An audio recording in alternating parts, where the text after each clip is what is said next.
Hello，大家好，又係阿 Keith 大太佬啊！我而家身處呢個地方咧就係港島線嘅地鐵上蓋物業，3分鐘咧就可以上到你屋企噶啦，真係十分之方便嘅。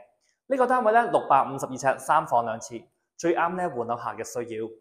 至於呢度喺邊度，留意片尾，我先話俾你知啦。冇嘥大家時間，我哋去睇到先，開片。首先入到間屋睇下先，嗱佢咧客飯廳分明嘅，咁啊客廳喺呢邊，飯廳咧就喺呢度。咁我哋咧入去睇下個廚房先。咁佢廚房咧都係一個長方形啦，都係十分之實用嘅。咁企3、4個人咧都係冇問題嘅。咁啊呢邊個方向咧就係望翻筲箕灣道嗰邊方向啦，就望翻西南嘅方向嘅。咁啊呢一度擺梳化、電視機，咁所以咧都係十分之寬敞。咁呢邊咧就可以完全咧擺一張大餐台嘅。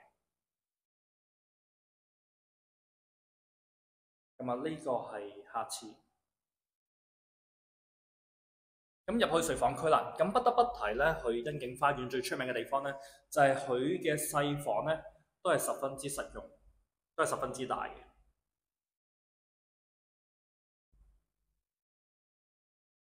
咁最後咧入去呢一個嘅主人套房，咁由於咧佢呢一度咧係做咗個好大嘅衣櫃啊，咁所以咧佢嘅收納空間咧都係十分之好。咁同埋咧呢一個單位咧係兩邊窗嘅，咁啊對流咧都係十分之唔錯嘅。咁最後啦就係佢嘅浴室。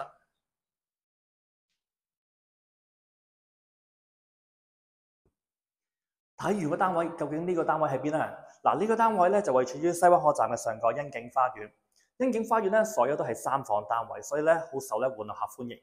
佢1站太古，2站鰂魚涌。除咗各大商場、民生配套之外咧，周邊咧仲有好多出名嘅中小學。至於點解介紹呢個單位咧，當然十分之筍啦。佢咧11蚊1尺，實用都唔使啊！佢仲有咧係港島地鐵站嘅上蓋喎。如果對呢個單位有興趣嘅話咧，喺下邊留言話俾我知，我將資料咧發送俾你。好啦，今集講到呢度，下集見，拜拜。